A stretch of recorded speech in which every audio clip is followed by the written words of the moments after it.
We saw Bournemouth play out a 0-0 draw against Spurs. This was tough to watch. Spurs without a single shot on target in the 90 minutes. Stevie, Mourinho. Well, you know what? We talked a lot about Spurs the other day, and every single thing we said, you saw today. And the biggest glaring one for me is, I talked about partnerships. There are no partnerships in this side. Whether it's at the back, whether it's in the middle of the park, or whether it's up front. You know, there's no cohesion. Nobody's playing little 1-2s. Nobody's making little runs off anybody. Nobody's doing any third man running. It's all individual stuff, and they're kind of just getting through it.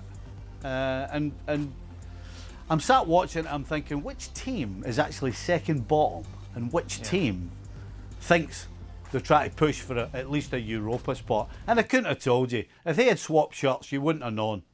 So Tottenham, absolutely awful going forward. And let's be honest, Mourinho teams have been awful going forward for the last, 3 or 4 years at least. Stevie, when we talk about Mourinho in the past, when we talk about football in the past, you said, look, football is football. You know, things don't change that dramatically. So why have things changed so dramatically for Jose Mourinho, who was so brilliant everywhere he went before, obviously at Porto and then at Chelsea and Inter Milan? Where has that magic gone? Has football moved on, and how? Well, I think if you look at the Porto, he had some fantastic players. They had a lot of flair in it. He went to Chelsea and he bought great players again who had power and pace, had flair, had goals in them. You know, they were strong all the way around the field. And the truth is, when he goes to Inter Milan, he won the Champions League by shutting up shop. Listen, even when he went to Real Madrid, he completely shut the shop up. So clearly what's happening is he's telling people to be in a certain position at a certain time. And they're probably so busy making sure that they're in a position at a certain time that the actual footballer in everybody has begun to disappear. They're now concentrating on X's and O's, concentrating on where I'm supposed to be, concentrating on what he told me to do.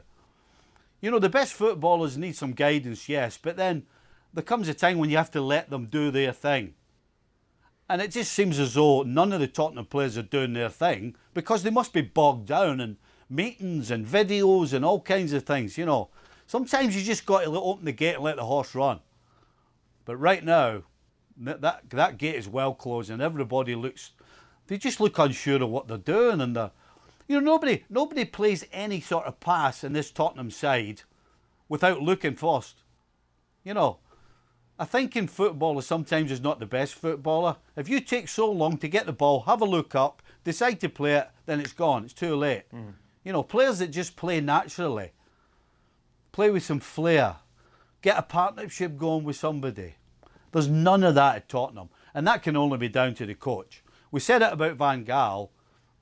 I think we should say the same about Mourinho. He's strangling them. Shaka, if I was a Spurs fan, I would be so down right now, so pessimistic and short of any hope of how this is going to turn around.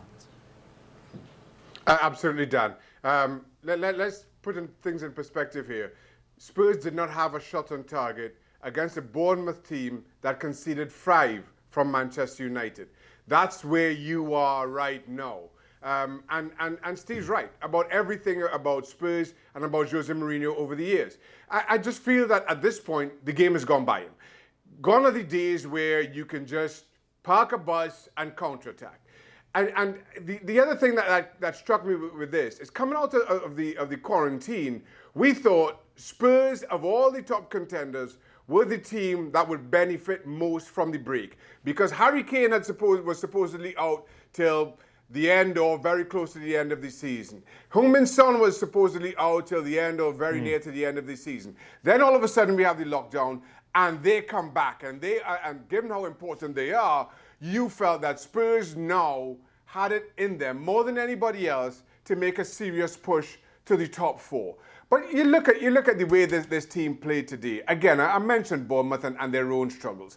But you can't, you don't have the pace to counterattack. you have Son and Moura on the bench, but it's Bournemouth. Why do you have to rely on parking a bus and counter-attacking? Then you make the change with Son coming at half-time, Moura a little bit later, and still nothing. And then in the post-game press conference, Jose Mourinho is talking about somebody upstairs, somebody with power doesn't like to be upset. I mean, come on, stop giving us nonsense excuses.